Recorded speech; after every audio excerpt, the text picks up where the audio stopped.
Hello students, कैसे हैं आप लोग? बढ़िया। आज हम लोग अपने एक नए चैप्टर को स्टार्ट कर रहे हैं एमसीक्यू में, और ये चैप्टर आज के आज ख़त्म हो जाएगा। टैक्स रेट से रिलेटेड है, टैक्स रेट्स से रिलेटेड है। क्या कहता है ये चैप्टर? Computation of total income and tax thereon, यानी इसमें हम लोग बेसिक कैलकुलेशंस देखेंगे, कैसे कैलकुलेट किए जाते हैं। उम्मीद करते हैं टैक्स रेट्स चैप्टर आपको तैयार होगा, जिसमें सारे के सारे टैक्स रेट्स बताए गए थे, और computation of total income chapter भी आपका तैयार होगा। ये मानते हुए हम चलेंगे, तभी हम इन एमसीक्यूज़ को सॉल्व करेंगे। बेसिकली मैक्सिमम क्वेश्चन इसमें जो है वो टैक्स रेट से रिलेटेड है। देखते हैं क्या कहता है ये टेस्ट। इस पर 30 to 31 क्वेश्चन हैं। हर एक क्वेश्चन पे आपको 1 मार्क मिलता है, और गलत होने पर ठेंगा नहीं मिलता, मतलब माइनस मार्किंग नहीं होती। क्या है, चलिए सबसे पहले तो बेसिक डिटेल्स भर देते हैं।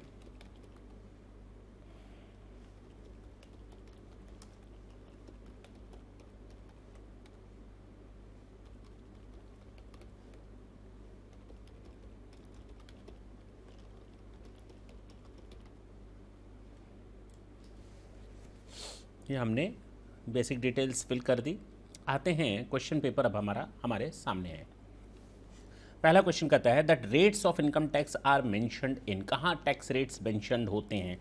हमारे फाइनेंस एक्ट में भी मौजूद होते हैं, मींस इनकम टैक्स एक्ट में भी मौजूद होते हैं, और उसके फर्स्ट शेड्यूल में, यानी फाइनेंस एक्ट का जो फर्स्ट शेड्यूल होता है उसमें भी मेंशन्ड होते हैं। फाइनेंस एक्ट कह सकते हैं, इनकम टैक्स कह सकते हैं। जो हमारा इनकम टैक्स है उसके इनकम टैक्स एक्ट में भी हमारे रेट्स ऑफ टैक्स मेंशन होते हैं, as well as all the things are given in details in your schedule number 1 regarding your tax rates. तो आप आंसर लगाएंगे ये। क्लियर? पक्की बात है। तो हम लोग जब भी देखेंगे टैक्स रेट्स को तो इनकम टैक्स एक्ट में भी दिया रहता है और फर्स्ट शेड्यूल में भी दिया रहता है। चल सकते हैं क्वेश्चन नंबर 2 की ओर। जी sir, the rate of health and education cess for the 21-22 कोई चेंज कहाँ हुआ है? 4%। HEC आपका 4% है। For the assessment year income tax liability is rounded off in multiple of. Income tax liability 10 rupees पर आ जाएगी। याद होगा 288A इनकम टैक्स की जो अमाउंट होती है उसको हम 10 रुपीज़ के मल्टीपल में राउंड ऑफ करते हैं। इसी तरह हमारी टैक्सेबल इनकम जो होती है उसको भी 10 रुपीज़ के मल्टीपल में राउंड ऑफ करते हैं, नियरेस्ट 10 रुपीज़। जो हमारी टैक्स अमाउंट, जो हमारी इनकम टैक्स लाइबिलिटी होती है वो 288B के तहत 10 रुपये के मल्टीपल में राउंड ऑफ होती है, और जो हमारी अमाउंट ऑफ इनकम होती है, टैक्सेबल इनकम होती है, जिस पर हम टैक्स कॉम्प्यूट करते हैं, वो हमारी 10 रुपीज़ के मल्टीपल में राउंड ऑफ की जाती है due to having section 288A। तो 288A इनकम को राउंड ऑफ करता है, 288B टैक्स को राउंड ऑफ करता है। Income tax liabilities round of under 288B, अभी बताया आपको। Maximum amount on which income tax is not chargeable in case of an individual who is resident in India other than senior citizen. 60 साल से कम है तो 2,50,000। Clear? और अगर 60 साल से अधिक है लेकिन 80 साल से कम है तो 3 लाख। ये सब तैयार होगा आपको। और अगर कोई 80 साल से अधिक है तो 5 लाख। ये आपके आंसर्स हैं। चल सकते हैं क्वेश्चन नंबर 8 पर। Surcharge on income tax is payable on. जो हमारा सरचार्ज पे किया जाता है वो किस पर पेबल होता है? All assessees except a foreign company surcharge ना। इंडिविजुअल और एचयूएफ हाँ। A company domestic and foreign हाँ। ऑल एसएससी सरचार्ज सब पर लगता है, चाहे वो फॉरेन हो, इंडिविजुअल हो, एचयूएफ हो, रेजिडेंट हो, नॉन रेजिडेंट हो, कंपनी हो, कोई भी हो। Surcharge on income tax is payable by domestic company at the rate of. Domestic company पर हमारा सरचार्ज होता है 7% एंड 12%, 7% एंड 12%, 7% एंड 12%। अगर 1 करोड़ से अधिक इनकम है, अगर 1 करोड़ से अधिक इनकम है तो 7%, 1 करोड़ से 10 अधिक अगर 10 करोड़ से अधिक इनकम है तो 12%। इसमें कहीं दिया है क्या? Yes, it is given under point number 3। 7% if income exceeds ₹1 crore and 12% if total income exceeds 10 crore. तो ये मैंने आपको सरचार्ज वगैरह बताया था। डोमेस्टिक कंपनी के केस में हमारा सरचार्ज होता है 7% एंड 12%। और अगर फॉरेन कंपनी की बात की जाए तो 2% एंड 5% दिया है, फर्स्ट में ही दिया है। 2% दिया है एंड 5% दिया है। 2% एंड 5%। 1 करोड़ तक है तो 2% एंड 10 करोड़ से अधिक है तो 5%। 1 करोड़ से अधिक है, 10 करोड़ तक है तो 2%, 10 करोड़ से एक्सेस है तो 5%। यहाँ पर 2 एंड 5, वहाँ 7 एंड 12 है। Is it clear? ये सारी चीज़ें बता रखी है, कोई भी नई चीज़ नहीं आई। The maximum not income not 2,50,000। क्या फालतू का क्वेश्चन दे रखा है भाई? The maximum amount on which income tax is not chargeable in case of firm पर 0 रुपीज़ पर टैक्स लग जाता है, मतलब 1 रुपये भी फर्म अर्न करेगी तो उस पर टैक्स लगेगा। Is it clear? उस पर टैक्स लगेगा। कोऑपरेटिव सोसाइटी पे the maximum amount on which income tax is not chargeable in case कोई अमाउंट नहीं है, इस पर भी 10,000 तक 10%, 10,000 से 20,000 20%, 20,000 से ऊपर 30%, ठीक है ना, ये आपको बताया था। HEC is levied on income tax and surcharge, दोनों को जोड़ लो, उसके बाद HEC लगा दो। इनकम टैक्स एंड सरचार्ज दोनों को जोड़ लो, उसके बाद HEC लगा दो। इन case of an individual HEC is leviable only when total income of such SSE, कई बार बताया 5 लाख रुपए से अधिक की इनकम होनी चाहिए, रेजिडेंट इंडिविजुअल 5 लाख तक की इनकम होनी चाहिए, रेजिडेंट इंडिविजुअल होना चाहिए, और मैक्सिमम बेनिफिट आपको 12,500 तक मिल सकता है। तो कहता है इन case of HEC is leviable. अच्छा, HEC is leviable only when total income of such SSE। अरे भाई HEC पूछ रहा है, हम दूसरी चीज़ समझ लिए। HEC none of the above, ठीक है ना। HEC तो लगता ही लगता है, चाहे कितना भी हो, पक्की बात है HEC तो लगना ही लगना है, चाहे इनकम कितनी भी हो, उससे कोई फ़र्क नहीं पड़ता, ठीक है ना। अच्छा, अगर आपका इनकम टैक्स है तो उस पर HEC लगना ही लगना है, उससे कोई फ़र्क नहीं पड़ता कि आपकी मैक्सिमम लिमिट कुछ उस पर दी हुई है, कोई उस पर नहीं है, तो हमें नहीं लगता इसमें कोई दिक्कत नहीं होनी चाहिए। अच्छा, for assessment year 21-22 a firm is subject to tax at a flat rate of 30%। एक फर्म पर हमारा टैक्स रेट जो रहता है, फर्म पर, पार्टनरशिप फर्म पर टैक्स रेट है 30% plus surcharge. Total income exceeds ₹1 crore plus HEC, ठीक है। 1057 गलत है, this is the right one. Is it clear? The surcharge applicable in the case of an individual for income tax other than 112A, 11A and section 150 BBE. Surcharge 50 lakh तक 10% है, but doesn't exceed ₹1 crore, ये सही है। 10% of tax payable नहीं ना, 1 करोड़ नहीं है, 50 लाख है। और 15% ऑफ टैक्स पेबल अगर 1 करोड़ से अधिक है और 2 करोड़ तक है, हाँ ये भी ठीक है। तो A and C, okay great, A and C। तो लास्ट वाला आ गया ऑप्शन आपके पास। In case of domestic company whose gross receipt for the 18-19 is 451 crore. आपको मालूम है कि डोमेस्टिक कंपनी को गवर्नमेंट ने कहा है कि अगर आप स्टार्टअप करते हैं, तो अगर आप स्टार्टअप की पोजीशन में हैं या डोमेस्टिक कंपनी है और आपका टर्नओवर 400 करोड़ तक है, तो 400 करोड़ होने पर आपका टर्नओवर अगर 18-19 में आपका टर्नओवर अगर 400 करोड़ तक है, तो आपका 21-22 के असेसमेंट ईयर में टैक्स रेट 25% होगा। This would be your answer. Otherwise normally ये 30% होता है। पार्टनरशिप फर्म पर टैक्स रेट है 30%, सोचना नहीं है। Where the total income of an artificial judicial person is 3,10,000, the income tax payable is 3,10,000 है। आर्टिफिशियल जुरिडिकल पर्सन है तो 250 तक माफ है। 60,000 का 5% प्लस 4%, 3120, सरचार्ज नील है, ठीक है। मिस्टर ए की उम्र है 55 साल and is resident India, has earned a total income of 635,670। Individual है, 60 से नीचे है, 635,670 है। इसमें से 5 लाख माइनस कर दें, इंटू 20% कर लें, यह आ गया आपका 5 लाख रुपए के ऊपर की इनकम पर। 5 लाख तक 2.5 लाख माफ होता है और 2.5 लाख का 5% होता है, 12,500 ऐड कर लें प्लस 4%, क्योंकि 50 लाख तक हमारा सरचार्ज नहीं लगता, 41,220। This is your answer. हमने राउंड ऑफ कर दिया 288B को लेकर के, ठीक है ना, टैक्स को। अच्छा, 288 का मतलब section 288B, round of taxation. Mister A 87 year की एज है तो 5 लाख तक माफ है। इज ए नॉन रेसिडेंट, भाई नॉन रेसिडेंट पे माफ नहीं होता, वो 250 की ही पोजीशन में आ जाता है, हमको फंसा रहा है ये।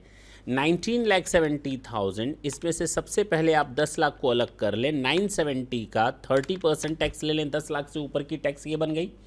जो लास्ट वाली 5 लाख के ऊपर की 5 लाख होती है उस पर 20% लगता है, तो मैंने वो 20% जोड़ दिया, 3,91,000।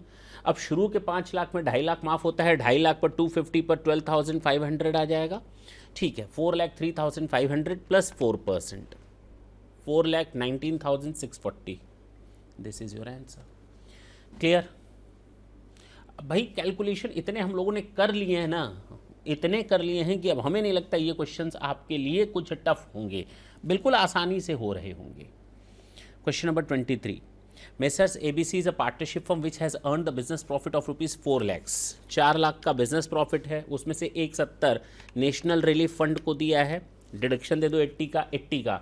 ये जब आप देखेंगे सेक्शन 80 चैप्टर पढ़ेंगे, चैप्टर 6A, तो उसमें आप लोग देखेंगे हम लोग एसएससी को कई तरह की डिडक्शन देते हैं। अगर उसने पीएम नेशनल रिलीफ फंड में कुछ पेमेंट किया है, एनआरएफ में कुछ पेमेंट किया है, नेशनल रिलीफ फंड, जिस तरह आपदा कोरोना वगैरह की चल रही है तो उसके लिए पीएम केयर फंड बनाया गया है, उसी तरह यहाँ पर नेशनल रिलीफ फंड कई चीज़ों के लिए बनाया गया था। तो यहाँ 170 का ये बेनिफिट मिल जाएगा। 4 लाख में से 170 माइनस हो जाएगा, 230 आएगा, और ये आपकी पार्टनरशिप फर्म है तो 30% का टैक्स रेट लग जाएगा 69,000 प्लस। सरचार्ज नहीं लगना है क्योंकि 1 करोड़ तक है, सीधे सीधे हम HEC लगा देंगे 71,760। Answer number C. Is it clear? What is the tax rate of LTCG on transfer of listed equity shares on which STT has been paid? इसके लिए आप कैपिटल गेन चैप्टर देखेंगे 112A में। अगर हम कोई long term capital asset transfer करते हैं और वो भी लिस्टेड इक्विटी शेयर जिस पर STT पेड होता है तो वो आता है 10% के हिसाब से, उस पर टैक्स लगता है 10% के हिसाब से। 1 लाख तक माफ होता है, 1 लाख रुपए के ऊपर पर ही टैक्स लगता है। हमने आपको नहीं पढ़ाया है अभी, टेंशन लेने की जरूरत नहीं है। इसके लिए आप हम लोग कैपिटल गेन चैप्टर देखेंगे तो उसमें ये चीज़ समझ में आएगी। तो अभी फिलहाल आप दिमाग में सेट कर दें कि सेक्शन 112A अगर आता है तो वहाँ पर tax rate long term capital gain का 10% ही होगा। Which of the following incomes are not regarded as casual income? Casual यानी कि windfall income. Casual income taxable under section 115BB। कौन कौन सी नहीं आती कैजुअल इनकम? कैजुअल इनकम में क्रॉसवर्ड आता है, गेम शो आता है, लॉटरी आता है, स्पेक्यूलेटिव ये हमारी नॉर्मल बिजनेस इनकम मानी जाती है। ये हमारी नॉर्मल बिजनेस इनकम मानी जाती है। आप लिख लें स्पेक्यूलेटिव इनकम के आगे this is the business income, this is the business income. जब हम लोग PGBP चैप्टर पढ़ेंगे, profit and gains of business और प्रोफेशन, तो उसमें 2 चीज़ें देखेंगे कि एक नॉर्मल बिजनेस होता है, एक स्पेक्यूलेटिव बिजनेस होता है। एक नॉर्मल बिजनेस होता है, एक स्पेक्यूलेटिव बिजनेस होता है। This is the part of the business. Speculative business is also the part of the business जहाँ पर कोई फिजिकल डिलीवरी लिए और दिए हम कुछ कमा और गमाते हैं। Is it clear? Without delivering the goods or merchandise in a physical way, we are losing or we are earning something that is known as speculative income.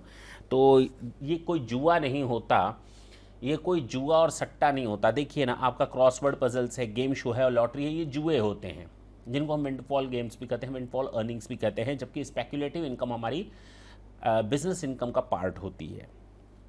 तो इसीलिए ये विंडफॉल इनकम या कैजुअल इनकम में नहीं आता। Effective rate of tax on undisclosed income बताया था 78%, सीधे सीधे वही 60% टैक्स रेट है। 60% टैक्स रेट है प्लस 25% आपका सरचार्ज है। तो 60 प्लस 25%, 60% का हो जाएगा 15 यानी 75% प्लस 4%, 75% का प्लस 4%, 75% का आपका HEC लग जाएगा, यानी टोटल 3% वो भी ऐड हो जाएगा, 78% आ जाएगा। Maximum marginal rate of taxes, maximum marginal rate of tax is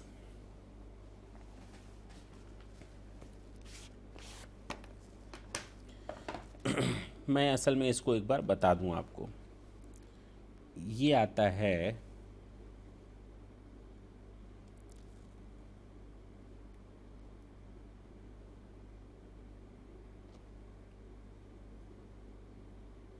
ये मान लीजिए मैं यहाँ बना देता हूँ 60% प्लस 25% ऑफ 60%, तो टोटल हो जाएगा 75% प्लस 4% HEC ऑफ HEC, ये 75% का, तो ये हो जाएगा 78%। Is it clear? Hope so got it. अच्छा, maximum marginal rate of tax, maximum marginal rate of tax applicable होता है इंडिविजुअल के लिए, ठीक है, हाँ ठीक है, एग्री, लेकिन उसमें सरचार्ज जोड़कर। अगर हम MMR का कैलकुलेशन करें तो MMR का कैलकुलेशन होता है जो इंडिविजुअल का सबसे, इंडिविजुअल या HUF का सबसे हाईएस्ट रेट ऑफ टैक्स होता है। तो हाईएस्ट रेट ऑफ टैक्स होता है इंडिविजुअल HUF में 30% प्लस सरचार्ज होता है 12%, सॉरी मैक्सिमम है ना, 37% सरचार्ज है प्लस 4% HEC, तो 30% ये हो गया आपका, इसका 37% निकाल लें, ये आ जाएगा 11.1, टोटल हो गया 41.1%, इसका 4% निकाल लें, 1.644,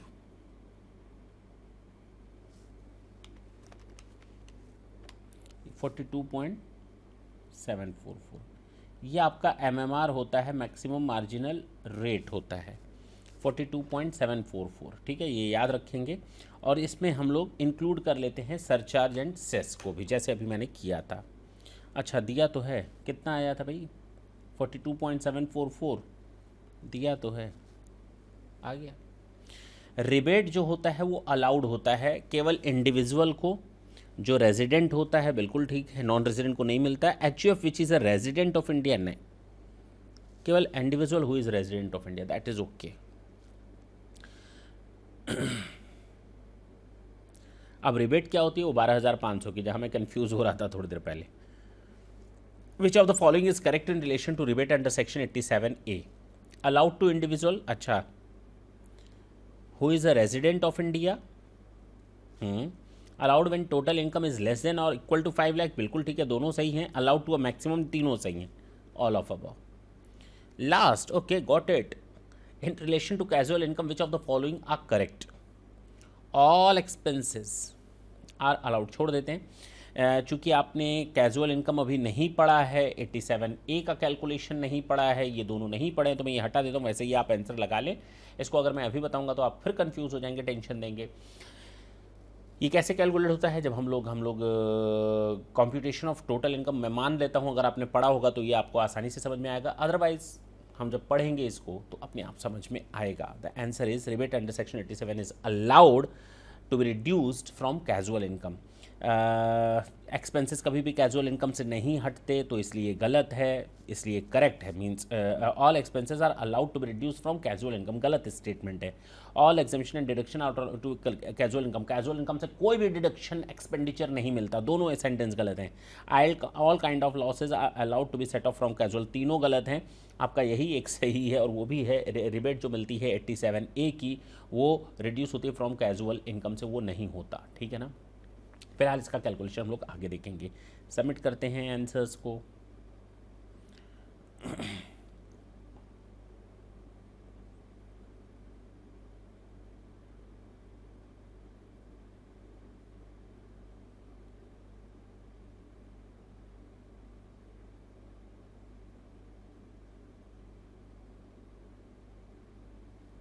सही है मेरा, ये 30% गलत है, 25% इज आंसर इज ओके।